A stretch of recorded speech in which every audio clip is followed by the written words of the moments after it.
कार्यक्रम के प्रायोजक हैं गोल्डी मसाले। नमस्कार, मैं हूं प्रदीप विश्वकर्मा और आप देख रहे हैं आज का मुद्दा। और आज का हमारा मुद्दा है 69,000 सहायक शिक्षक भर्ती मामला।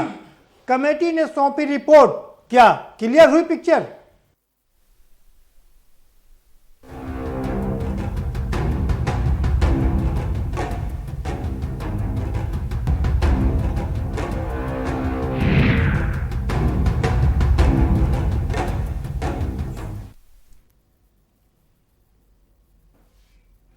राज्य सरकार मिशन रोजगार चला रही है और रोजगार दे भी रही है।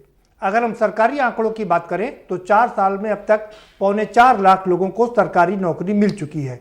इसके अलावा एमएसएमई सेक्टर में 1.5 करोड़ से ज़्यादा लोगों को रोजगार मुहैया कराया गया है और ऋण भी बांटे जा रहे हैं जिससे कि वो अपना स्वयं का रोजगार चला सकें और उद्योगपति बन सकें। ये मिशन रोजगार के अंतर्गत सारे काम किए जा रहे हैं। हर स्तर पर सरकार की कोशिश यही है कि ज़्यादा से ज़्यादा रोजगार युवाओं को मिले।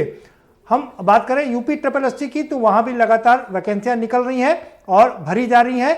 बात करें उत्तर प्रदेश यूपी पुलिस भर्ती बोर्ड और प्रोन्नति बोर्ड की, वहाँ भी पुलिस की भर्तियाँ हो चुकी हैं। और लेकिन इन सब के बीच जो उत्तर प्रदेश में 69,000 सहायक शिक्षक भर्ती का मामला था उसमें भी 2 बार काउंसलिंग हो चुकी है। सुप्रीम कोर्ट के आदेशानुसार पहले 31,000 सहायक शिक्षकों की भर्ती की गई, फिर उसके बाद बाकी बची हुई सीटों पर 37,000 पर भी सेकंड काउंसलिंग हुई। लेकिन इन सब के बीच तमाम चीज़ें ऐसी थी जो अनछुई थी, जिसमें जैसे संशोधन का मसला था और जम्मू कश्मीर को लेकर के मसला था। तमाम ऐसे भी छात्र हैं जो इंटरव्यू में अपीयर नहीं हुए क्योंकि उनको या तो दूसरी नौकरी मिल गई या कहीं वो और काम करने लगे तो वो नौकरी खाली है। ऐसे में तीसरी काउंसलिंग की भी चर्चा जोर कर रही थी कि जो सीटें बची हैं 69,000 में से करीब 8 से 10,000 सीटें, क्यों नहीं उस पर सरकार तीसरी काउंसलिंग करा करके उसको भर देती है, जिससे कि जो कुछ पॉइंट से लोग बचे हुए हैं वो उन लोगों को भी नौकरी मिल जाए और उनका भी जीवन सफल हो जाए। चौथी बात यह है कि कुछ छात्रों का यह मानना था कि जब हमने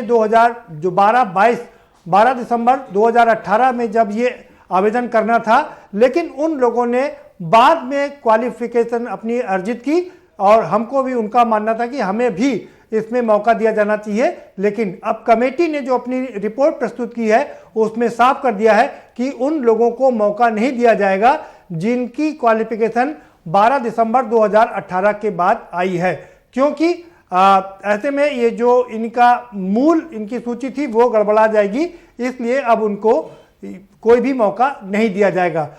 अब सवाल ये उठता है कि कमेटी ने अपनी रिपोर्ट सौंप दी है, 2 बार काउंसलिंग भी हो चुकी है, तो क्या सारे मसले सुलझ गए हैं या अभी कुछ और मसले बाकी? हम इसी पर चर्चा करेंगे। हमारे साथ में खास मेहमानों का पैनल जुड़ा हुआ है, हम उनसे आपको रूबरू करवाएंगे, लेकिन उससे पहले आपको एक रिपोर्ट दिखा देते हैं। जरा ये रिपोर्ट देखिए, उसके बाद हम इस पर चर्चा करेंगे।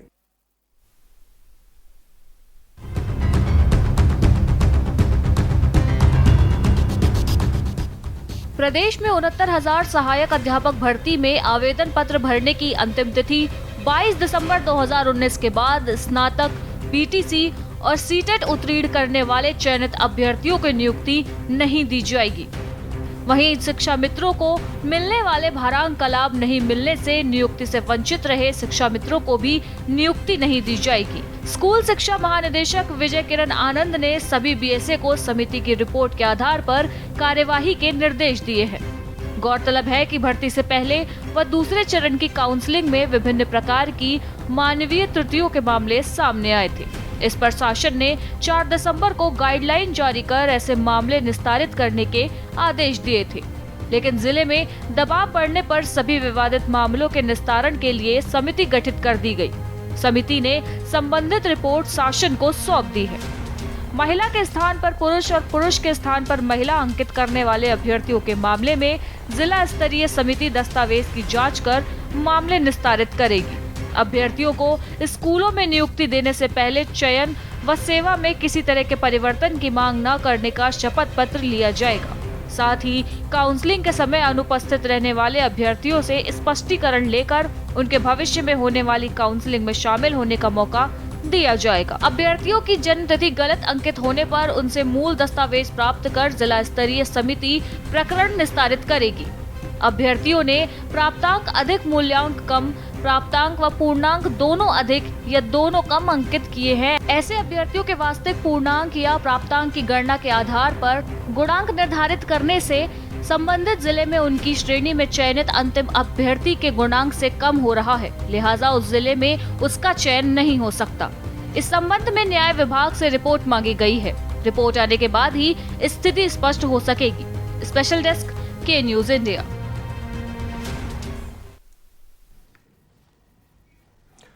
जी, तो अब कौन कौन सी हैं वो समस्याएं, वो हमारे साथ छात्र हैं, अभ्यर्थी हैं, वो अपनी समस्याएं रखेंगे। हमारे साथ में भारतीय जनता पार्टी के वरिष्ठ नेता जयप्रकाश पांडे जी जुड़ चुके हैं। बहुत स्वागत है जयप्रकाश पांडे जी आपका। और कांग्रेस के बहुत वरिष्ठ नेता सुबोध श्रीवास्तव भी हमारे साथ में जुड़ चुके हैं, आपका भी बहुत स्वागत है सुबोध जी। और चार और बहुत खास मेहमान हमारे साथ में जुड़े हुए हैं। दो हमारे साथ लखनऊ स्टूडियो से है, शशांक तिवारी जी हमारे साथ में जुड़ चुके हैं, आपका स्वागत है। और बबली पाल भी हमारे साथ में अभ्यर्थी हैं, वो जुड़ चुकी हैं, आपका भी बहुत स्वागत है। दो और खास मेहमान हमारे साथ में जुड़े हुए हैं, गोंडा से ऋषभ मिश्रा जुड़े हुए हैं, आपका बहुत स्वागत है। और साथ ही साथ में विजय यादव भी हमारे साथ में जुड़ चुके हैं, आपका भी बहुत स्वागत है। सबसे पहले हम अपने इन चार खास मेहमानों का रुख करेंगे और उनसे समझने की कोशिश करेंगे कि दरअसल दिक्कत कहां पर है। शशांक जी, सबसे पहले आप बताइए हमें, जो कमेटी की रिपोर्ट आई है उससे आप लोग संतुष्ट हैं या और क्या चाह रहे हैं, क्या समस्या बची है अभी? सर, सबसे पहले तो सर योगी जी का कोटि कोटि धन्यवाद कि उन्होंने योग्यता को इस परीक्षा में मौका दिया। दूसरी बात, सबसे अच्छी बात ये रही कि उन्होंने हमारे फेवर में कोर्ट से जो ले आए 60-65 का मामला, उसके लिए भी उनका कोटि कोटि धन्यवाद कि उन्होंने समझा कि हम इस काबिल हैं। फिर इस भर्ती को उन्होंने 2 चरणों में पूरा किया, जैसा कि आपको भी पता है सर कि 31,277 की एक भर्ती हुई, 36,590 की एक भर्ती हुई। इस भर्ती प्रक्रिया में सर कई चरणों में जो लोग आए सर, कुछ लोगों ने इसमें डेट में गलतियां की, कुछ लोगों ने गलत फॉर्म भरे, कुछ लोगों ने कैसे किए, सब पे गवर्नमेंट ने विचार किया।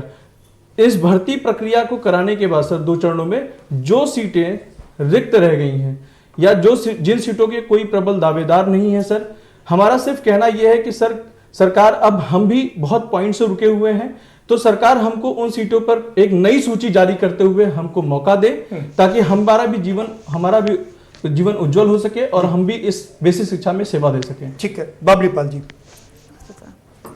क्या कहेंगे आप? सर, 4 दिसंबर को हम लोग एक जियो जारी हुआ था जिसमें कुछ लोगों ने मानवीय त्रुटि कर दी थी, तो उनको मौका दे दिया गया था। हम ऐसे अभ्यर्थी हैं जिन्होंने अपना प्राप्तांक ज़्यादा, पूर्णांक कम कर दिया या भारांक का मुद्दा इस तरीके से हो गया, तो हमारी सरकार से यही अपील है, यही गुहार है कि हम लोगों के साथ भी वो न्याय करें और जल्दी से जल्दी हम लोगों को भी एक शासनादेश पारित कर दे 1 या 2 दिन में, क्योंकि 45 दिन हो गए हैं तब से हम लोग बहुत त्रस्त हैं।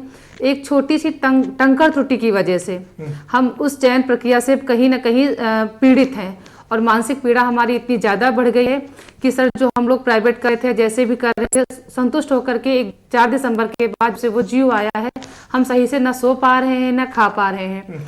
तो हमारी बस यही गुहार है कि आप का न्याय मैंने बहुत सुना है, माननीय शिक्षा मंत्री जी का, माननीय मुख्यमंत्री जी का, कि बहुत ही न्यायप्रिय हैं और मुझे इतना विश्वास है कि हमारे साथ न्याय करेंगे वो। लेकिन अब 10 बार अन्याय जैसा लगने लगे, क्योंकि सर हम लोग का जो नियुक्ति रुकी हुई है उससे हम बहुत ज़्यादा मानसिक पीड़ा से गुजर रहे हैं। तो कहीं ऐसा लग रहा है कि ऐसा ना हो बाद में हमको खुद ही संशोधन अपने आप में करना पड़े, अपने आप में संशोधन करना पड़े, क्योंकि अगर देर से मिला हुआ न्याय ना मिलने के बराबर है। हम रुक करेंगे ऋषभ का। ऋषभ मिश्रा जी, आपको आवाज अगर मिल रही हो तो आपकी पहली प्रतिक्रिया, क्या कमेटी ने जो रिपोर्ट सौंपी है वो पर्याप्त है या अभी और कुछ चाहिए आपको? है कि कब आप हमें मौका दें, और आपको बहुत बहुत धन्यवाद। आपने इन जितने भी मुद्दे हैं, इन मुद्दों पर आपने प्रकाश डालने की कोशिश की, आपका बहुत बहुत धन्यवाद।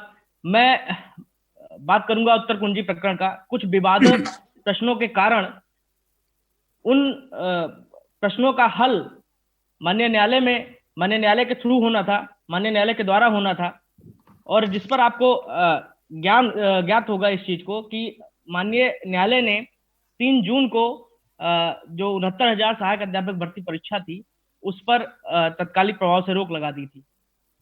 बाद में न्यायालय द्वारा ही आदेशित हुआ, जिस पर सारी प्रक्रियाएं माननीय सरकार ने उसको पूरी की। लेकिन अभी भी उत्तर कुंजी का जो मामला है वो माननीय न्यायालय में लंबित है, जिसमें सरकार पिटिशनर है, डिवीजन बेंच की बात मैं कर रहा हूँ, स्पेशल अपील लेकर के वो गई थी उस स्टे के खिलाफ, जिसके कारण इन प्रश्नों पर कोई विचार नहीं हो पाया है अभी तक।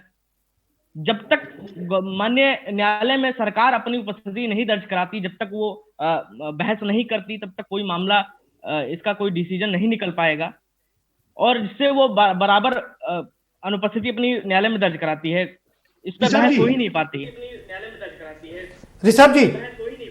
ऋषभ मिश्रा जी, जल्दी से मुझे ये बता दीजिए कि कितने विवादित प्रश्न हैं? एक नंबर के हैं सर जी। और जिसमें प्रति व्यक्ति आय है, एक परिभाषा थी, जो परिभाषा पूरी तरीके से ठीक है, ठीक है ऋषभ जी, दोबारा से आएंगे आपके पास में और पूरा मामला समझने की कोशिश करेंगे। जी, नाथपंथ से जुड़ा हुआ एक महत्वपूर्ण प्रश्न है, उसके प्रवर्तक के बारे में जानकारी थी, जो कि गुरु गोरखनाथ जी के बारे में हम लोगों ने सम्मिलित किया था उत्तर को, और जो अधिकारी हैं उनके द्वारा मछेंद्रनाथ जी को माना जा रहा है। ठीक है, मैं समझ गया आपकी बात में। ऋषभ जी आपके पास आऊंगा दोबारा से, पहले बाकी लोगों को भी चर्चा में शामिल कर लेते हैं। हमारे साथ विजय यादव जी भी जुड़े हुए हैं। विजय यादव जी, आप बताइए, सरकार की मंशा साफ है, लोगों को रोजगार देना चाहती है और इसके लिए लगातार प्रयास भी कर रही है। कितने संतुष्ट है कि कमेटी की रिपोर्ट से आप कितने संतुष्ट हैं और कितने असंतुष्ट? न्यूज चैनल को बहुत बहुत धन्यवाद कि आपने ये विषय चुना, जहां तमाम चैनल के लोग तमाम मुद्दे हैं जो टीआरपी के मुद्दे हैं उससे दूर आपने बेरोजगारों की आवाज उठाने का जो बीड़ा उठाया, उसके लिए आपको और चैनल को मैं अपने पूरे समाज की तरफ से, पूरे छात्रों की तरफ से धन्यवाद ज्ञापित करता हूं। और आगे मैं सर ये कहना चाहूंगा कि सरकार की निष्ठा नियति बिल्कुल साफ है, चाहे वो कट ऑफ का मुद्दा रहा हो, चाहे सुप्रीम कोर्ट में पैरवी करने का मामला रहा हो। माननीय मुख्यमंत्री जी की तरफ से, सरकार की तरफ से पूरी कोशिश की गई कि जल्द से जल्द ये भर्ती पूरी हो और जो योग्य लोग हैं उनको नौकरी मिले। लेकिन सर मैं यहाँ एक बात और जोड़ना चाहूंगा कि जो ये विभाग है, बेसिक शिक्षा विभाग, इसमें ऐसे ऐसे लोग बैठे हुए हैं जिन्होंने ऐसी चयन सूची बनाई है जिसमें ना तो किसी नियम कानून का पालन किया गया है, तमाम कमियां जानबूझ के छोड़ दी गई हैं, जिससे अभ्यर्थी दर दर की ठोकरें खाएं। जैसे एक बहन हमारी बैठी हुई है जिनसे माइनर मानवीय त्रुटि हुई है, जिसकी वजह से आज तक ये बेरोजगार बैठी है, जबकि इनसे कम नंबर पाने वाला आज रोजगार कर रहा है। एक सर मैं और आपको उदाहरण देना चाहूंगा, आरक्षण के संबंधित नियमों की अवहेलना की गई है, जिसमें कोर्ट में मामले लंबित हैं, उसमें भी आज दर दर की ठोकर खाने को लोग मजबूर हैं। जो उनके संवैधानिक अधिकार हैं वो भी उनको नहीं दिए जा रहे हैं। दूसरी जो इम्पोर्टेंट बात वो है जो अभी ऋषभ जी कह रहे थे, उत्तर कुंजी का मामला जिसमें सरकार सुनवाई से भाग। ठीक है विजय जी, उत्तर कुंजी का मामला ठीक है विजय जी, उत्तर कुंजी का मामला ऋषभ जी ने उठा दिया है। अब जवाब ले लेते हैं, फिर सुबोध जी के पास जाएंगे। जयप्रकाश पांडे जी, आपने 4 अभ्यर्थियों की बात सुनी, क्या कहेंगे आप? देखिए प्रदीप जी, चारों लोग मूलतः ये बड़ी खुशी की बात है कि सब लोग इस बात से सहमत है कि जो योगी जी के नेतृत्व में भाजपा सरकार है उसकी नीयत पे कोई प्रश्न चिन्ह नहीं है और उसकी पारदर्शिता के प्रति भी लोगों को विश्वास है। अब जहां तक अलग अलग सवाल लोग उठाए हैं, देखिए भर्ती बोर्ड की जो पृष्ठभूमि हमें मिली थी, जो हमारी बहन ने कहा कि इतना विलंब हो जाए कि अन्याय ही अन्याय हो जाएगा, तो इसके पहले जो हमें बैकग्राउंड मिला था सपा सरकार में, माननीय उच्च न्यायालय, भर्ती बोर्डों को तो छोड़िए, जो लोक सेवा आयोग होता है वो संवैधानिक संस्था होती है, उसकी नियुक्तियों पे प्रश्न चिन्ह हम नहीं, सर्वोच्च न्यायालय और हाईकोर्ट लगाता था, लगातार लगाता था। पुलिस भर्ती होती थी, वो खास क्षेत्र खास वर्ग की होती थी, और तृतीय चतुर्थ श्रेणी की तो बात ही छोड़िए।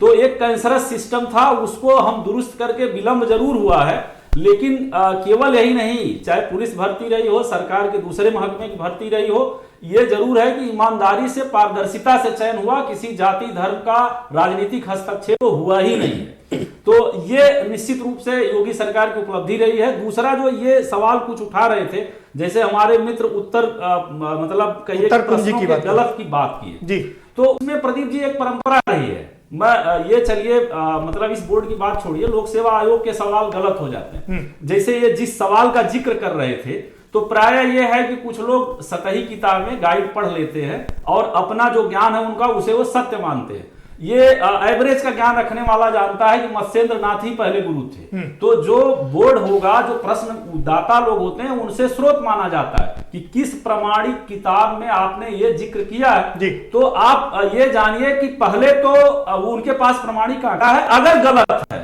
तो आयोग एक मानक तय करता है, या जो भी बोर्ड होता है, या तो सबके नंबर काटे जाते हैं, सबके जोड़े जाते हैं, उसमें किसी पार्टिकुलर व्यक्ति के साथ कहिए कि अन्याय नहीं होने वाला, और उस पर भी विचार विमर्श हुआ है। और जो मानवीय त्रुटि हुई है या किसी भी तरह की त्रुटि थी, समिति ने सबसे संवाद कायम किया है। माननीय न्यायालय का निर्देश इसमें रहा है।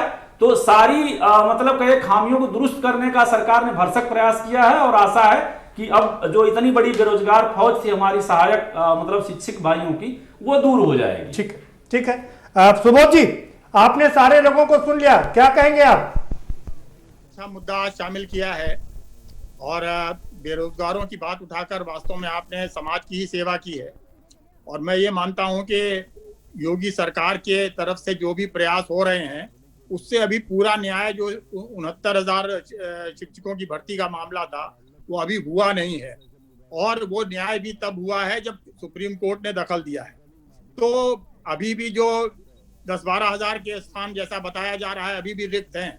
तो उनमें जो बेरोजगार जिन्हें अभी नौकरी नहीं मिली है, और जो जिन्होंने ये परीक्षाएं दी थी और जो उपयुक्त हैं, उनको अगर कोई छोटी मोटी त्रुटियां उनके आवेदन में रह गई हैं, तो उनको पूर्ण करा के और उसको इन नौजवानों को रोजगार देना चाहिए, और इनको भी अपने जीवन यापन का एक अवसर योगी सरकार को प्रदान करना चाहिए।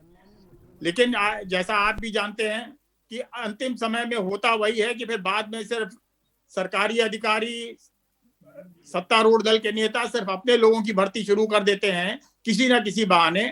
ऐसा अगर होता है तो मैं ये समझता हूं कि ये इन युवा बेरोजगारों के साथ अन्याय होगा। सरकार को पूरी पारदर्शिता के साथ अपना काम करना चाहिए, और जो सुप्रीम कोर्ट की गाइडलाइंस है उनके तहत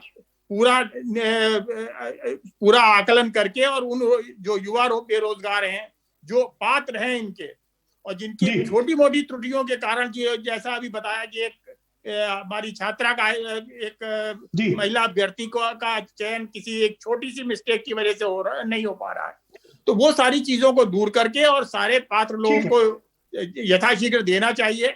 और आप भी जानते हैं, आप तो पत्रकार हैं, कि इस समय योगी सरकार जो है अपने आप को ये दिखाने में लगी हुई है कि हम बेरोजगारों के सबसे बड़े हितैषी हैं। ये तो अच्छी बात है ना?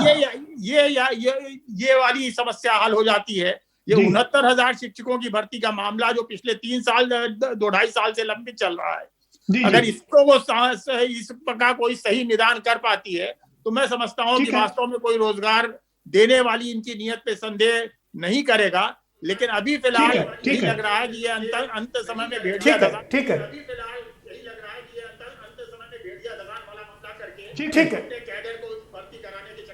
ठीक है सुबोध जी, बिल्कुल ठीक कहा आपने। हम आएंगे आपके पास में दोबारा से। सवाल ये होता है कि अगर सरकार दिखाने के लिए करे या करने के लिए करे, कंपटीशन करे कि हम ज्यादा जॉब दे रहे हैं, ये तो अच्छा है ना। ये तो अच्छी बात है कि हमने पिछली सरकार से बेहतर काम किया, उसमें अगर लोगों का भला होता है तो इससे बढ़िया कोई बात हो ही नहीं सकती है। आएंगे आपके पास में, पांडे जी के पास चलेंगे। जयप्रकाश पांडे जी, कुछ सवाल है। सवाल एक ये है कि जो सीटें खाली पड़ी हैं, करीब 8 से 10 हजार सीटें रिक्त बच रही हैं, क्यों नहीं जल्दी से जल्दी तीसरी काउंसलिंग करा करके उनको भरा जा रहा है? सबसे महत्वपूर्ण सवाल ये, क्योंकि आपके जो मंत्री हैं सचिन द्विवेदी, वो भी कह चुके हैं कि एक सीट भरी जाएगी, तो फिर देर क्यों? देखिए प्रदीप जी, इसमें एक तकनीकी सवाल ये है, जैसे आप ही विश्लेषण में बता रहे थे कि ये 2018 की वैकेंसी है, विलंब हो गया, दुखद है। तो उस 2018 से 20 में काफी स्टूडेंट अहर्ता हासिल कर लिए। अगर उन्हीं को अहर्ता मानक मान लिया गया तो 12 दिसंबर 12 के बाद नहीं, वो तो साफ कर दिया गया ना, नहीं। 12 दिसंबर 2018 के बाद में जिन्होंने अर्हता ली है उनको कंसीडर ही नहीं किया जाएगा। कंसीडर नहीं किया ये जाएगा। मामला साफ हो गया। 12/12/2018 के बाद नहीं, उन्हीं की काउंसलिंग कराई जी। गई और आज नई कहिए कि तीसरी लिस्ट के लिए कराई गई, तो जाहिर है कि जो इधर के बच्चे अर्हता हासिल किए हैं 2 साल में, तो वो वंचित रह जाएंगे। तो तमाम पहलुओं पर विचार होगा। नहीं, आप आज कमेटी ने जो रिपोर्ट सौंपी है पांडे जी, उसमें साफ कर दिया है कि 22 दिसंबर 2018 तक जिनके पास अर्हता थी उन्हीं को कंसीडर किया जाएगा, बाकी को कंसीडर नहीं किया जाएगा। उस पे नहीं कह रहा हूँ, 69,000 की भर्ती के लिए उन पे कंसीडर किया जाएगा। आपने कहा कि जो अभी भी रिक्त पद है। नहीं, मैं उनकी बात नहीं कर रहा हूं, मैं कह रहा हूं जो 69,000 के पद निकले थे उसमें से जिन लोगों का सिलेक्शन हो गया उसके बावजूद अभी कम से कम 8 से 10,000 सीटें रिक्त हैं, तो क्यों नहीं सरकार तीसरी काउंसलिंग करके जल्दी से उन पदों को भी भर देती है? वो तो स्वाभाविक है कि शिक्षा मंत्री जी ने कहा वो सरकार की सर्वोच्च वरीयता है, वो तो ये प्रक्रिया संपन्न हो, उसके बाद कहिए कि जो भी विभाग के सक्षम अधिकारी उनसे राय परामर्श लेके कोई तिथि डिक्लेयर होगी। चलिए दूसरी बात आगे बढ़ लेते हैं। ऋषभ जी का सवाल यह था कि 6 सवाल गलत थे।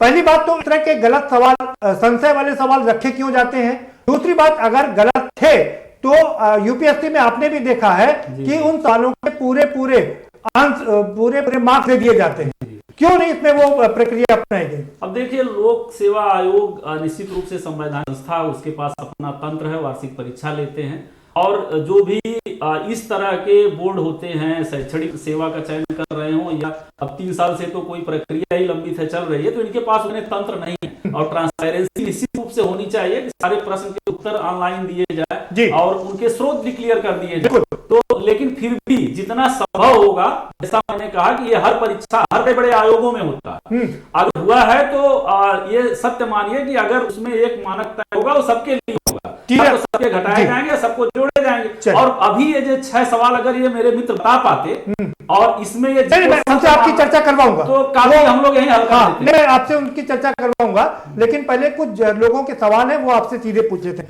सवाल एक और भी है कि जम्मू कश्मीर के जिन छात्रों ने, जिन अभ्यर्थियों ने मार्कशीट अर्जित की, उनको कंसीडर नहीं किया जा रहा है। भाई जम्मू कश्मीर तो हमारा पार्ट है।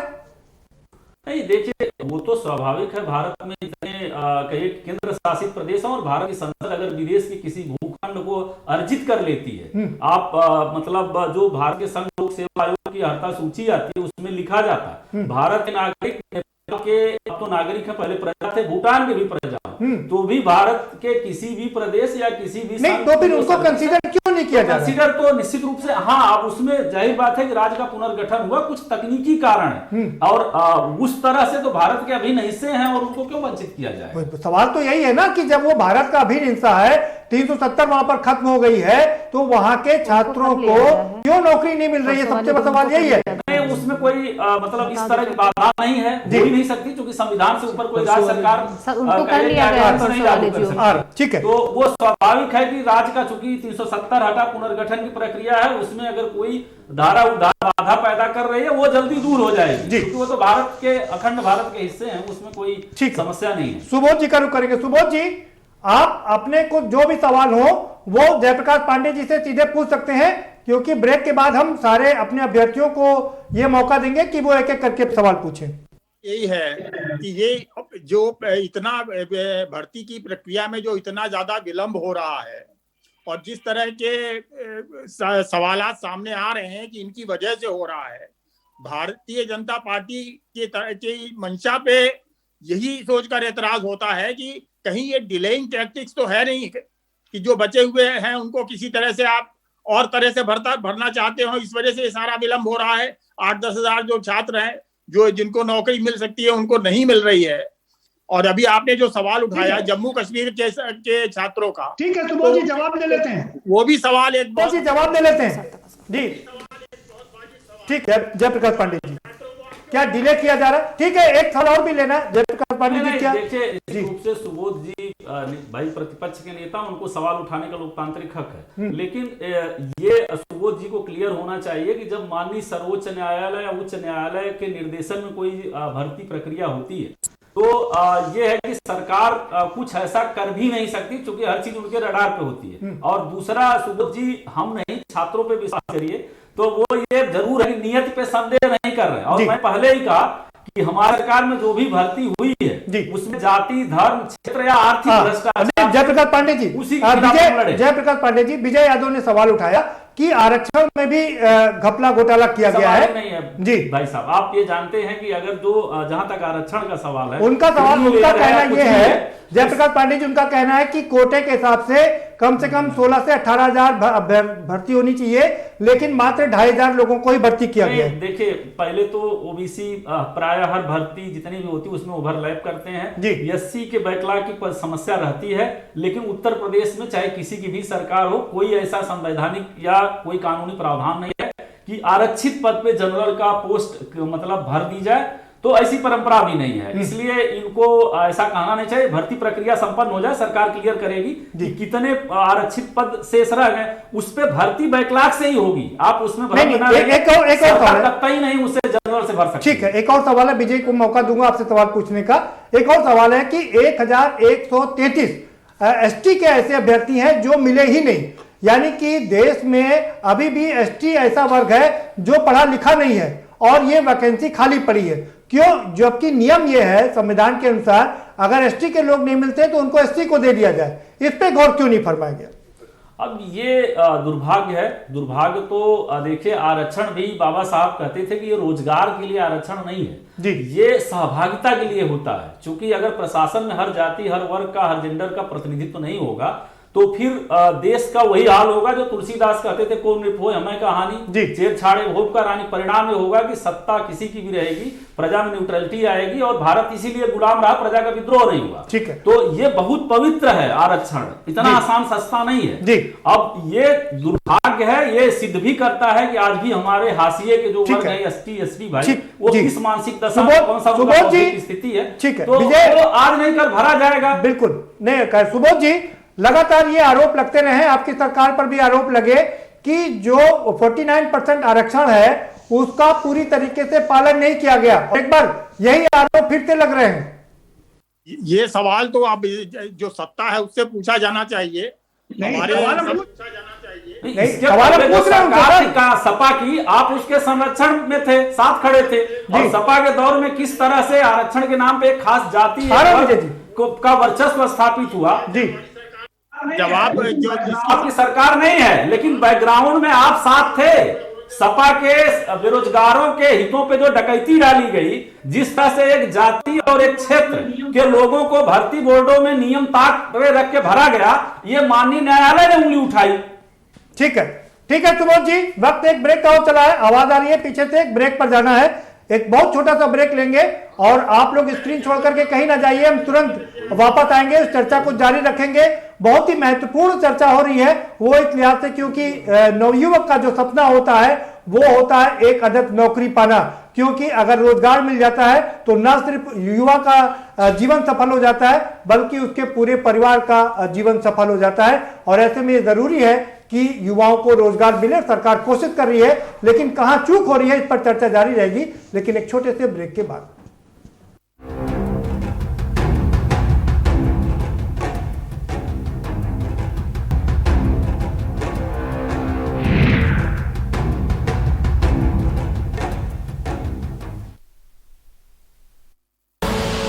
आप देख रहे हैं के न्यूज, खबरों का सारथी।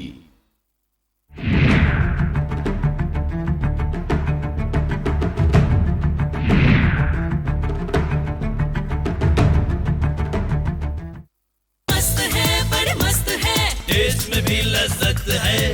बावर्ची की सोया बड़ी, बावर्ची न्यूट्री सोया बड़ी, और टेस्ट में बड़े मस्त है।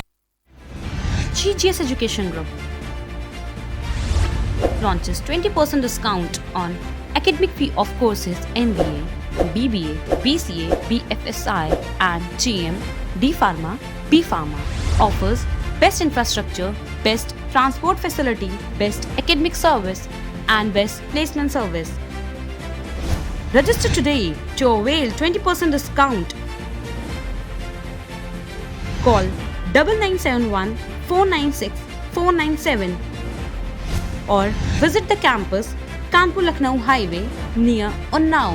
GGS Education Group। स्वाद और खुशबू में झूम के भाई लेके आए गोल्डी मसाले। गोल्डी मसाले, खुशबू और स्वाद ऐसा तो रिश्तों में गुस्सा कैसा। खुदी को आजमाया है तो ये अंदाज आया है, खुदी को आजमाया है तो ये अंदाज आया है। तुम में भी मैं हूं, शुद्ध प्लस पान मसाला।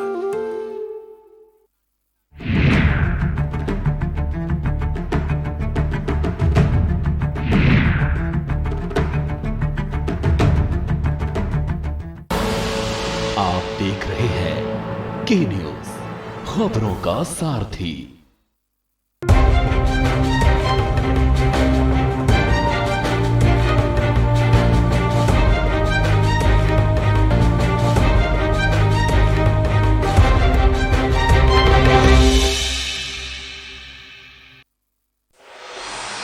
कोर्ट कचहरी के ना लगे चक्कर, सबसे अधिक यही है बेहतर। लेकिन बढ़ ही जाए पाला तो कहां जाए, क्या करें?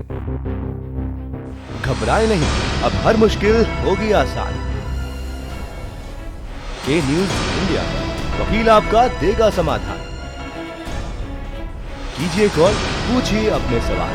0512 23900031 और 0512 23900032। वकील आपका हर रविवार दोपहर 3 बजे केवल के न्यूज इंडिया पर।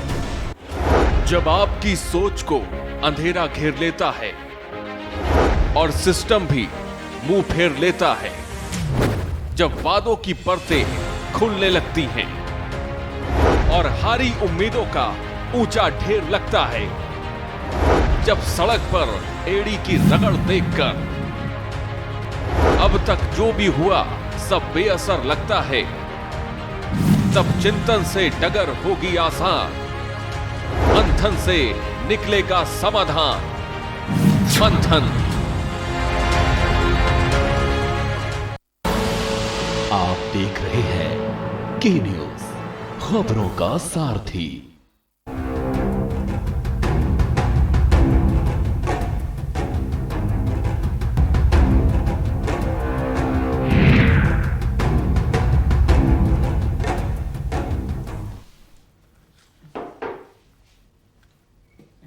ब्रेक के बाद आपका स्वागत है और सभी मेहमान हमारे साथ में जुड़े हुए हैं।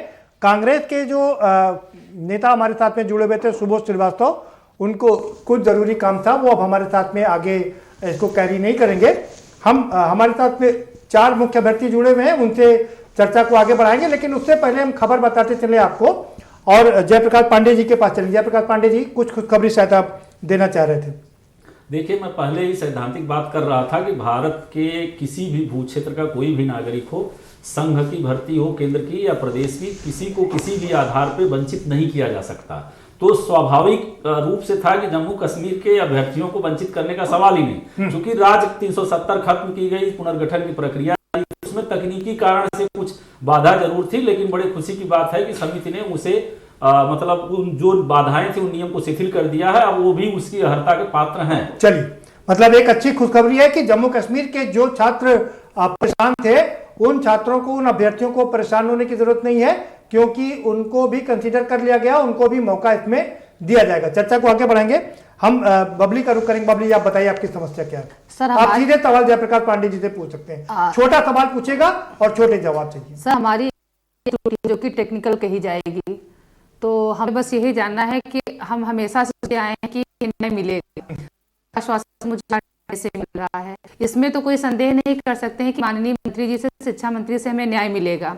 ये 100% अपने आप में सही है, लेकिन कहीं ना कहीं गलती बीच से हो रही है। माननीय मंत्री जी तक हमारी बात सही नहीं पहुंच रही है। समस्या क्या है? समस्या बताइए। हम जितने भी हम इनकी चयन सूची में है, 67,867 चयन सूची में अगर हम आ रहे हैं, तो हमारे मूल अभिलेख देख लीजिए, हमारी किसी भी प्रकार की त्रुटि है। नहीं, आप ये बताइए, क्या आप 22 दिसंबर तक वो अर्हता रखती थी जो मांगी गई थी? जी बिल्कुल, हम सरकार की सारी योग्यताओं पे खरे उतर रहे हैं। नहीं, मैं सवाल ये है कि क्या आप उस दिन तक 22 दिसंबर तक सारी अर्हताएं सकती थी जी जो बिल्कुल मांगी गई थी? जी बिल्कुल। फिर आपकी प्रॉब्लम क्या है? हमारी प्रॉब्लम टेक्निकल है, थोड़ा टंकड़ हो गई थी। जैसे हमारे 477 बीए के नंबर है, 457 बीएड के हैं, तो दोनों जगह 477 भर गए हैं, तो जो कि 20 नंबर ज्यादा है, 0.2 का डिफरेंस आ रहा है। फिर भी हम इनकी स्टेट मेरिट में, डिस्ट्रिक्ट मेरिट में सभी जगह फाइट कर रहे हैं। तो हम ऐसे ही बहुत सारे अभ्यर्थी हैं। बबली जी, एक तो सवाल ये है, अगर इस तरह हर छात्र अपने नंबर बढ़ा करके लिखेगा तब तो सरकार के लिए मुश्किल हो जाएगा ना? सर, बढ़ा करके जब वही जियो जारी किया गया जिन्होंने कम भरा था। गलतियां तो अधिकारियों से भी होती है, तो गलती करना मानव स्वभाव है। गलती हमसे तब होती जब हम उसको स्वीकार नहीं करते। हमारी चयन सूची भी नहीं निकली थी, तब से हम लोग जा जाके अधिकारियों को बता रहे हैं, माननीय मंत्री जी को भी बताएं, और शपथ पत्र भी हम लोगों ने लगाया कि हमसे ये गलती हो गई है। और हमारे जितनी गलती होगी, जितना ज्यादा मैंने भर दिया उतना घटाने के बाद अगर आपकी हम लिस्ट में हैं, हम मेरिट नहीं प्रभावित कर रहे हैं, हम उनकी 67,867 की लिस्ट में हैं, आप जितना ज्यादा घटा उसके बाद अगर हम आपकी मेरिट में हैं तो हमारे मूल अभिलेख देख करके सवाल बार बार यही है बबली पाल जी कि अगर हर छात्र इस तरह से ज्यादा अंक भरेगा तो मुश्किल हो जाएगा, और बाद में कहेगा नहीं आप घटा दीजिए, हम चयनित हो गए, हमको प्रमाण पत्र दीजिए, नौकरी दीजिए। नहीं सर, अगर हम ज्यादा भर दिए हैं और अपने मूल अंकों से हम नहीं आ रहे तो आप हमें बाहर कर दीजिए, हमें उससे कोई एतराज नहीं रहेगा। और विजय जी आपके पास, लेकिन अगर हम जो हमारी जीवन भर की पूंजी है, बचपन से आज तक कमा करके हम अपने मूल दस्तावेज रखे हैं, उसकी भी तो कुछ सर्वास्तविकता होती है। अगर आवेदन फॉर्म ही सब कुछ हो तो लोग आवेदन फॉर्म कर, तो भाई जो गाइडलाइन सरकार जारी करती है कि ये अर्हताएं होनी चाहिए, उसी पर तो सिलेक्शन होता है। सर, सुप्रीम कोर्ट से भी कहा गया है कि अगर मानवीय त्रुटि हो जाती है तो उसको एक बार गलती सुधारने का मौका दिया जाए, और सर सभी को एक बार सुधारने का मौका मिलना चाहिए। जयप्रकाश पांडे जी, जब तमाम गलती सुधारने का मौका दिया, तमाम छात्र जिन्होंने जो ज्यादा मार्क्स थे, कम मार्क्स थे, उनको मौका दिया, जब जिनके कम मार्क्स थे उन्होंने ज्यादा भर दिया, उनको मौका क्यों नहीं मिलना चाहिए? मानवीय त्रुटि एक मौका उनको भी मिलना चाहिए। इनके सवाल निश्चित रूप से मानवीय सरोकार के हैं, नैतिक भी हैं, संवेदना की दृष्टि से भी उचित है जी। लेकिन सवाल ये है कि पहले तो इनको संगठित होना चाहिए, जितना भी 60-70% हो पाते हैं, कि कुल इस तरह की त्रुटि करने वाले लोग जो गलती से अपने मार्क्स ज्यादा लिख दिए थे, उनके अभिलेख में कुछ है, और अभिलेख में जितना है उस पर भी वो एलिजिबल हैं, कट ऑफ मेरिट में आते, तो स्वाभाविक है कि जितनी संख्या हो कुल, और फिर उसके बाद ये माननीय शिक्षा मंत्री से या अपने विधायक, नहीं, आप इसको वाजिब मानते कि नहीं मानते कि जब कम अंक भरा जिन्होंने, उनको संशोधन का मौका मिल रहा है तो ज्यादा वालों को भी मिल जाना चाहिए? भाई एक बार गलती तो सभी की हो जाती है ना। और आप जयप्रकाश जी, आप ये भी समझते हैं हमारे देश में अभी भी नेट इतना अच्छा नहीं चलता है, तो उसकी वजह से भी, टेक्निकल प्रॉब्लम की वजह से भी तमाम गलतियां हो जाती हैं। नहीं, इन लोगों की समस्या तो कुछ जटिल है ही नहीं है जी। मैं कह रहा हूं कि इनको संगठित होके संवाद कायम करना चाहिए, हम इनकी मदद कर सकते हैं या हमारा संगठन कर सकता है।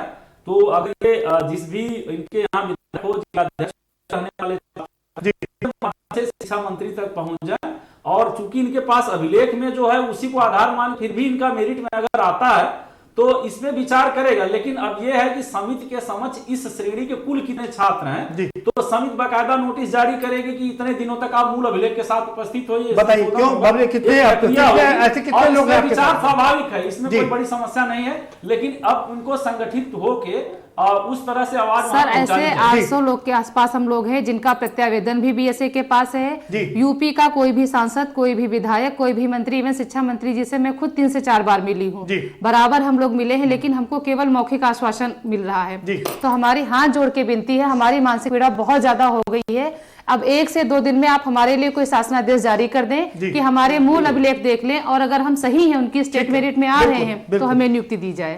तो ये तो देखिए, अगर ये जाहिर बात है कि मौखिक आश्वासन मिला है माननीय मंत्री जी का, तो मौखिक आश्वासन में जब सब कुछ लिपिबद्ध होके आ गया, लिखित रूप से संशोधन हो गए, तो इनका भी होगा। अभी आशा रखिए, नहीं होने का सवाल ही नहीं। अगर नहीं होगा तो लोकतांत्रिक संवेदनशील सरकार है, पूरा संगठन सरकार आपके साथ है, आपकी लड़ाई लड़ी जाएगी, आपके साथ न्याय होगा, उसमें सर होगा ऐसा तो मुझे पूरा विश्वास हुआ, ठीक होगा, ये तो पूरा विश्वास समिति के इसमें कोई संदेह नहीं है। अभी शुरुआत हुई है, जो छूटे लोग हैं, छूटेगा कोई नहीं, जो डिजर्व कर रहा है के साथ होने का सवाल ही नहीं है, आपको न्याय लेगा। ठीक है सर, आप अपना दुख, अपना दर्द बांट सकते हैं। सर सबसे पहले तो देखिए, जैसा अभी सर को थोड़ा सा कंफ्यूजन था शायद कि 2018 के बाद जो आते हैं वो भी अगर योग्य होते हैं तो भर्तियां हैं, उनको मौका मिलना चाहिए। तो मैं ये बात पहले स्पष्ट कर दूं कि ये 22/12/2018 जो शैक्षिक अर्हता पूर्ण करने की तिथि पहले से सुनिश्चित थी और जो आज की डेट में जियो में मेंशन भी कर दिया गया। उसके बाद अगर कोई भी अभ्यर्थी इस तरीके का पाया जाता है तो ये बात वो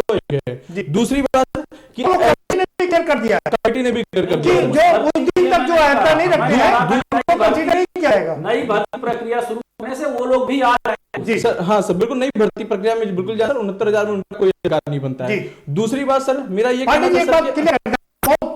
बात है, शशांक का कहना है कि वो जब नई भर्ती दोबारा से निकले 69,000 के बाद वो 20 तक वाले बाकी आए, 69,000 के अंदर उनका कोई हक नहीं बनता। सवाल ही नहीं। शशांक जी क्या मैं गलत कर रहा हूँ? जी सर, बिल्कुल सही है। दूसरी बात सर, अगर ये स्क्रीनिंग बहुत पहले ही हुई होती 22/12 की, मुझे लगता है कि इसकी वजह से बहुत लोग ऐसे हैं जिन्होंने हमारी प्रक्रिया को हमारी मेरिट और डाउन नहीं है।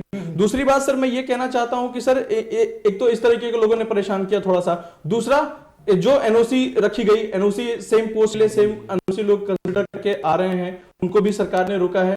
मैं चाहता हूं उनको अगर नहीं भी रोका है तो सर रोकें, क्योंकि एक ही पद पे कई बार उसी पद के लिए आप नहीं जा सकते सर।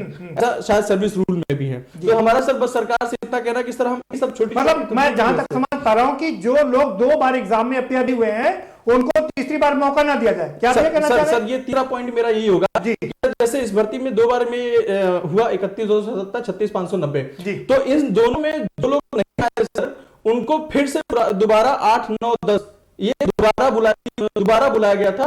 अगर सर वो दोबारा हो सकता है कि वो कहीं अच्छी जगह नौकरी कर रहे हो और वो शिक्षा विभाग में नहीं आना चाहते। नहीं, मेरा सवाल आपसे ये है, अगर वो 2 बार में नहीं आए तो तीसरी बार भी मौका दिया जाता है, 3 कम से कम मौका दिया जाता है सर। वैसे तो मुझे लगता है कि अगर 2 बार मौका दे दिया गया तो शायद अगर वो 2 बार में नहीं आए तो हो सकता है वो तीसरी बार में ना आए। तो लेकिन बात तो ठीक है ना, उनको आने दीजिए। अगर वो तीसरी बार में भी नहीं आते तो सीटें रिक्त रहेंगी। ठीक है सर, ऐसा कुछ है आप कह रहे हैं तो अगर ऐसा हो सकता है तो वो करें। हम बिल्कुल सर, देखिए योग्य अभ्यर्थियों को मौका देने से हम ये नहीं कहते सर, उनका अधिकार है, वो पहले आए अपना। अगर सर वो पक्ष नहीं रखते तो सरकार उनको बार बार ना बुलाए। हम भी सर हैं, हम भी योग्य हैं, हमने भी 90-70 कटाव किया हुआ है। आपकी सीटें आप वंचित ना रह जाए। बिल्कुल सर, अगर वो नहीं आते हैं तो उसके बाद हमें मौका दिया जाए सर, ताकि हम भी आपके छत्र छाया में शरण में रह के सेवा दे सकें। जयप्रकाश पांडे जी, सवाल ये है कि तमाम छात्र ऐसे भी फॉर्म भर देते हैं ये देखने की कितनी बार क्वालिफाई किया, और लगातार वो जो रियल नौकरी चाहने वाले उनको इससे वंचित होना पड़ता है। ऐसे तमाम छात्र हैं जो पहली काउंसलिंग में, दूसरी काउंसलिंग में उपस्थित नहीं हुए, अब उनको बार मौका दिया जा रहा है। कितने बार मौका दिया जाएगा? नहीं, देखिए ये दूसरा सवाल है जी, क्योंकि अगर कोई भी व्यक्ति है जो 69,000 की भर्ती प्रक्रिया में उसकी मेरिट ज्यादा है और वो ज्वाइन नहीं किया है, अगर वो अपना कटाव पे नोटिस क्रिएट करेंगे कि नहीं इस मार्क तक सभी छात्र आ जाए काउंसलिंग के लिए, तो उसको अगर ये नहीं बुलाएंगे से तो न्यायपालिका का रास्ता अपना वो बात, लेकिन 2 बार तो ऑलरेडी बुलाया जा चुका है जब तक, और 2 बार वो अपीयर नहीं हुए।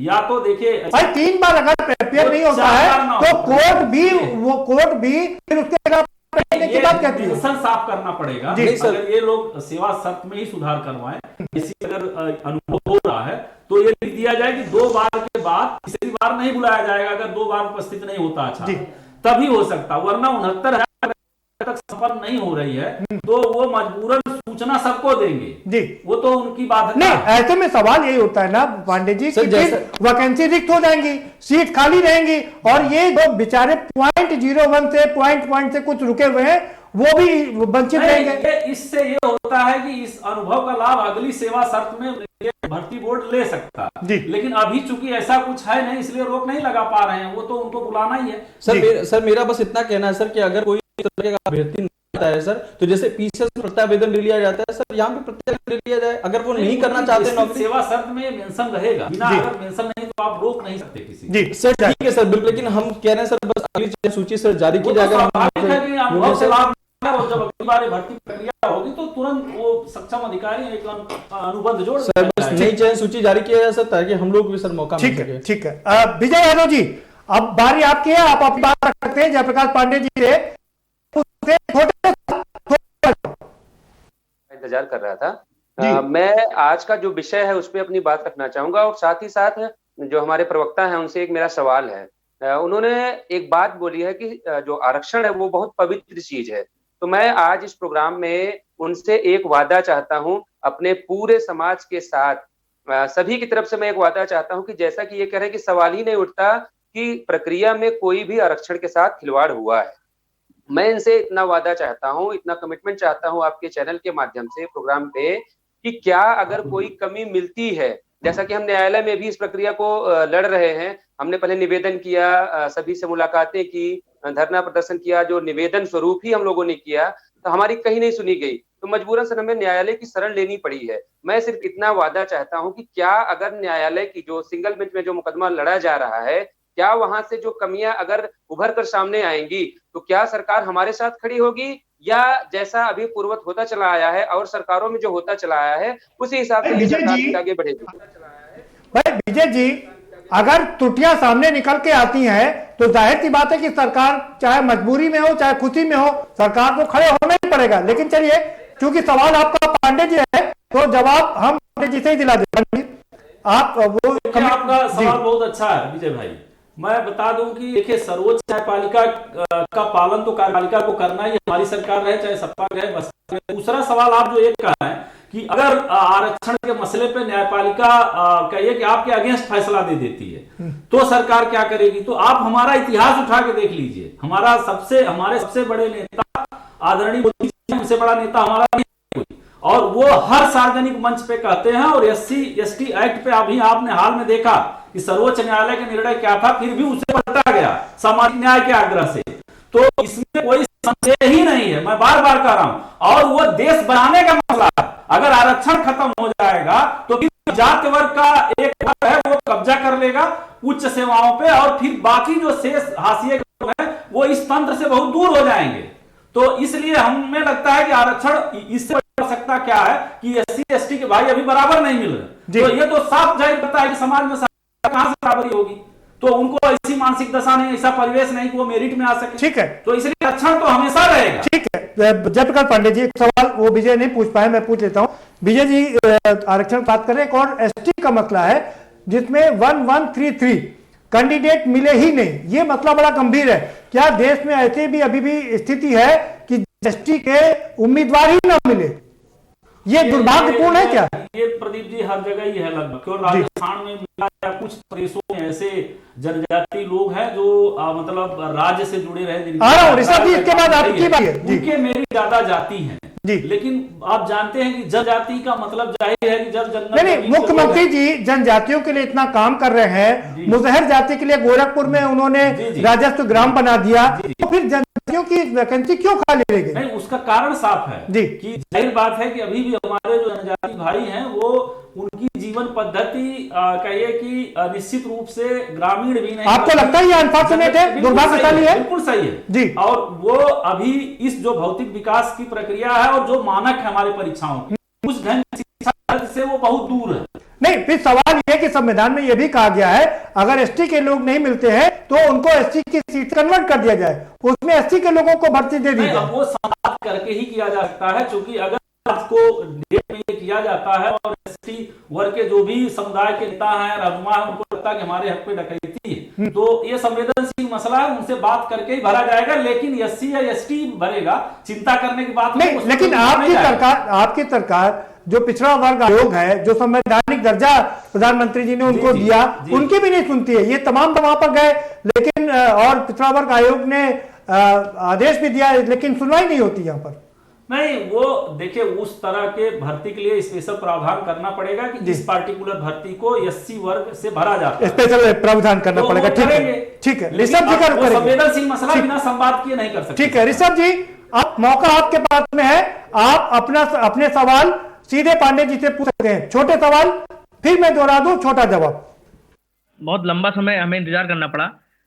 सर, मैं पांडे जी से एक बात कहना चाहता हूं कि पांडे जी ने अभी हाल ही में एक कमेंट पास किया है कि गाइड पढ़ करके उन प्रश्नों पर कोई टिप्पणी नहीं कर सकते। तो मैं कहना चाहता हूं कि किसी भी व्यक्ति का या किसी भी अभ्यर्थी का के ज्ञान का आकलन आप ये गाइड से नहीं कर सकते। आपको कुछ नहीं कहा, आप आहत हैं तो हमें दुख है। मैंने आपको नहीं आप आहत हैं तो हमें दुख है, मैंने आपको कुछ नहीं कहा। मैंने कहा कि जिस स्रोत पे आप प्रामाणिक मानते हैं तो आप, और अगर आयोग कह रहा है कि मत्स्येंद्र नाथ है, तो आप और पढ़ लीजिए मत्स्येंद्र नाथ ऋषभ जी, पुस्तक पढ़ लीजिए। पांडे जी का एक मिनट ऋषभ जी, पांडे जी का ये कहना था बहुत बार ऐसा होता है कि हम लोग जो किताब पढ़ते हैं सवाल उससे ना पूछ करके एनसीईआरटी की या दूसरी बुक से पूछ ले जाते हैं। बेसिक में एक बुक चलाई जाती है सर, हमारा जो है क्या कहते हैं हमारे साहित्य का इतिहास, वो उसमें दिया हुआ है प्राइमरी लेवल की व्यक्तित्व का इतिहास, हमारा व्यक्तित्व जो है उसमें कक्षा 6 की बुक में दिया हुआ है, उसमें भी सम्मिलित है। और विभिन्न राइटर जो हमारे हिंदी साहित्य के अच्छे लेखक हुए हैं उनकी भी मान्यताएं हैं। सवाल जल्दी से पूछिए, समय कम है ऋषभ जी। सवाल मैं ये पूछना चाहता हूं सर कि जब इन प्रश्नों पर हमने अपनी जो जानकारी थी, जो भी रिपोर्ट थी, हमने सबमिट की। आप एक सवाल जल्दी से बताइए जिसका निराकरण किया जा सके। और आपकी जानकारी के लिए बता दें, आप जिन 6 सवालों की बात कर रहे हैं उन 3 सवालों पर चर्चा ऑलरेडी हो चुकी है। आपके शशांक जी इस पर बताएंगे, चर्चा वो डालेंगे, प्रकाश डालेंगे। शशांक जी, तीन सवाल के कॉमन मैन को मिल चुके हैं, मसला सिर्फ 3 सवाल का बचा है। क्या मैं गलत कह रहा हूं? ये 6 प्रश्न विवादित हैं सर, ये 6 प्रश्न विवादित हैं, जिसमें प्रतिव्यक्ति आए। नहीं शशांक, विवादित आप नहीं, शशांक जी आप बताइए आपका स्रोत क्या है? एक मिनट पांडे जी, शशांक जी आप बताइए आपका स्रोत क्या है? नहीं सर, इनके जो प्रश्न न्यायपालिका में रखे हुए हैं सर, इनके प्रश्न उन प्रश्नों से अलग से हिंदी के कुछ प्रश्नों पे कॉमन अंक दिए जा चुके हैं जी। इनके कुछ प्रश्न ऐसे हैं जो उन पे अभी निराकरण नहीं हुआ है, ऐसा इनका मानना है, और उस पर अभी कोई प्रतिक्रिया नहीं की गई है सरकार की तरफ से। ये सही बात है। चलिए ऋषभ जी जल्दी से अपना सवाल, एक सवाल बताइए जो आपको लगता है कि ये सही है और सरकार नहीं मान रही है कि इन प्रश्नों जितने भी विवादित प्रश्न हैं इन पे सरकार कोर्ट में उपस्थित होकर के इन मामले का निराकरण करे सर। हम तो यही चाहते हैं माननीय सरकार से कि इन प्रश्नों के बारे में सोचे एक बार। कम से कम यूजीसी रिपोर्ट जो सबमिट की गई थी उस पर स्टे डिवीजन बेंच में हो चुका है सर, डिवीजन बेंच में बहस चल रही है। कम से कम गवर्नमेंट के द्वारा जो भी अधिवक्ता हैं वो उपस्थित होकर के इन प्रश्नों के बारे में एक बार बहस कर लें और रिपोर्ट आ जाए। नहीं चलिए ठीक है पांडे जी, वो आपसे एश्योरेंस चाह रहे हैं कि जी आप कह दें कि आपके काउंसिल वहां खड़े होंगे और बहस करके उस मुद्दे को समाप्त करेंगे। परंपरा ही है ऋषभ जी, न्यायपालिका में अगर प्रश्न पे कोई प्रश्न चिन्ह लगा है तो जो भी आयोग या भर्ती बोर्ड है वो पूरे साक्ष्य सहित उपस्थित होता है, और जो साक्ष्य न्यायपालिका के समक्ष रखे जाते हैं वो अभिलेखीय साक्ष्य होते हैं, उसमें किंतु परंतु नहीं होता। लेकिन कई बार प्रश्न के तकनीकी शब्दावली पे ध्यान देना होता है। अगर आप ये मानते हैं कि नहीं गुरु गोविंद सिंह ही संस्थापक है, वो लोकप्रिय हो सकते हैं, संस्थापक नहीं है, या आदिनाथ गुरु मतलब जैन धर्म में सवाल आते रहते हैं कि आदिनाथ उसके प्रवर्तक हैं या प्रवर्तक लास्ट के महावीर को मान लेंगे आप, तो कभी बड़ी समस्याएं रहती हैं। मत्स्येंद्र नाथ का सवाल आप उठाए हैं वो स्वाभाविक है कि सब लोग जानते हैं, यहाँ बैठे सब लोग जानते हैं। ठीक है ऋषभ जी सबसे लोकप्रिय हो सकते हैं, लेकिन वो प्रवर्तक नहीं थे, संस्थापक नहीं थे। ऋषभ जी हमारे पास समय बहुत कम बचा है, हम आपसे कहेंगे कि आप एक सवाल ऐसा बताएं जिसमें आपको लगता है कि ये सही है और सरकार गलत है। प्रश्नों पे मैं ये ज्ञान रूप के कोई डिबेट नहीं करना चाहता।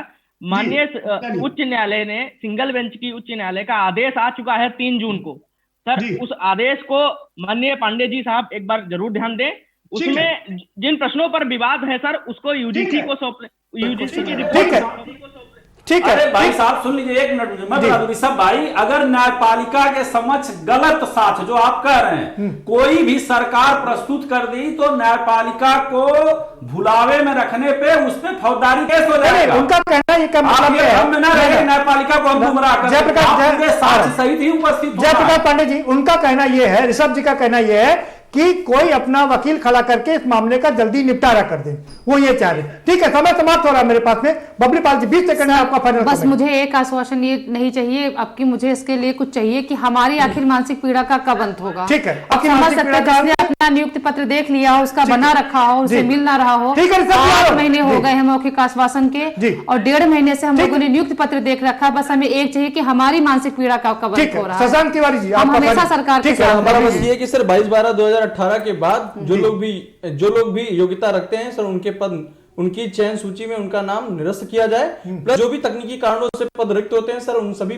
पदों पर हमारी अगली चयन सूची जारी की जाए सर, ताकि हमको भी एक सही दिशा निर्देश मिल सके। क्योंकि हम सर पहले से भी हम लोग 2 साल से बहुत प्रताड़ित है सर, और हम पढ़ाई लिखाई और सारी चीजें नहीं कर पा रहे हैं, जिससे हमको एक सही दिशा निर्देश मिल जाए और हम भी इस प्रक्रिया में। विजय जी, आपका फाइनल कमेंट। देखिए सर, मैं चाहे एनसीईआरटी का मुद्दा हो, चाहे रिजर्वेशन का जुड़ा मुद्दा हो, मैं पांडे जी से, जो हमारे सम्मानित प्रवक्ता हैं, उनसे सिर्फ हाथ जोड़कर एक निवेदन करूंगा कि विभाग की तरफदारी करने से बेहतर है, क्योंकि ये सरकार जो हमारी चुनी हुई सरकार है, जिसका हम भी हिस्सा हैं, मैं आपसे सिर्फ इतना निवेदन करूंगा कि इन अधिकारियों पर आप लगाम लगाइए। कोई आईएएस लॉबी अगर पेपर तैयार करती है, उससे गलती हो सकती है तो बच्चों से भी गलती हो सकती है। तो जितने भी मामले पेंडिंग है, उसमें सरकार जो है एक सकारात्मक रास्ता खोजे, जिससे अधिक से अधिक लोगों का कल्याण हो सके। ठीक है विजय जी, समय समाप्त हो रहा है। ऋषभ मिश्रा जी, आपका फाइनल कमेंट, 20 सेकंड है आपके पास। मैं चाहता हूं कि सर वो हमारी बात माननीय सरकार तक पहुंचाएं कि न्यायालय में जो विवादित प्रश्नों के मामले चल रहे हैं, उन पर जरूर एक बार उपस्थित होकर के अपने विचार प्रस्तुत करें, जिससे कि 8 महीने से हम लोग मानसिक प्रताड़ना झेल रहे हैं सर, तो कुछ कल्याण हो जाएगा सर। एक 2 नंबर से लटके हुए हैं। अरे भाई, बीएटीटी वाले 2011 से मानसिक प्रताड़ना झेल रहे हैं ऋषभ जी, उनको आज तक नौकरी नहीं मिली है, 3 सरकारें चली गई। जयप्रकाश पांडे जी, आपका फाइनल कमेंट जी। देखिए, मैं अपने सभी छोटे भाइयों को यह आश्वासन देना चाहता हूं कि सरकार पे विश्वास रखिए। हम किसी भी एक, आप तो समूह में बात करें, किसी भी एक छात्र जो डिजर्व करता है, मेरिट में आता है, उसकी तकनीकी त्रुटि हो गई है या किसी भी तरह से मानवीय त्रुटि का वो शिकार है, तो उसके साथ राहत का काम करेंगे और उसको निश्चित रूप से लाएंगे। फिर भी अगर आपकी समस्या नहीं सुनी जा रही है, तो हमारे संगठन के किसी पदाधिकारी को पकड़ लीजिए और आपको माननीय मंत्री जी तक ले जाएगा। अगर लिखित आश्वासन चाहिए तो लिखित जारी हो जाए, क्योंकि सबकी बातें क्रमबद्ध मांगी जा रही है। तो ऐसा नहीं है कि आपसे कोई शत्रुता है, आप एक बार और प्रयास करिए। ठीक है, जब तक आपको न्याय नहीं मिलता और नहीं होगा तो हम साथ देंगे। प्रदीप भाई इतना बड़े मंच पे आपकी चर्चा करा दी, अब तो ये आवाज वैसे ही पहुंच जाएगी। ठीक है, बहुत शुक्रिया। हम इसी नोट के साथ में इस चर्चा को यहीं पर समाप्त करते हैं। बहुत शुक्रिया आप सभी मेहमानों का इस चर्चा में शामिल होने के लिए। और ये बात सच है, जैसा जयप्रकाश पांडे जी कह रहे कि, और ये अभ्यर्थी भी जानते हैं, जब जब के न्यूज पर कोई मुद्दा उठा है, सरकार ने उसको संज्ञान लिया है और उसको दूर किया, उस कमी को दूर किया है। चाहे जम्मू कश्मीर का मामला रहा हो, चाहे संशोधन का मामला रहा हो, जितने भी मुद्दे हमने के न्यूज पर उठाए हैं, गंभीरता से सरकार ने उस पर काम किया है और उसका निराकरण भी किया है। तमाम लोगों को इसका फायदा भी मिला है। हम उम्मीद कर सकते हैं कि आज जो हमारे साथ अभ्यर्थी हैं, जो उनकी समस्याएं हैं, वो भी सरकार जरूर सुनेगी। जब सरकार नौकरी दे रही है तो इनको भी नौकरी से वंचित नहीं करेगी, इनका भी जीवन सफल जरूर बनाएगी। फिलहाल इस कार्यक्रम में इतना ही। आप हमें दीजिए इजाजत और बाकी खबरों के लिए देखते रहिए के न्यूज इंडिया।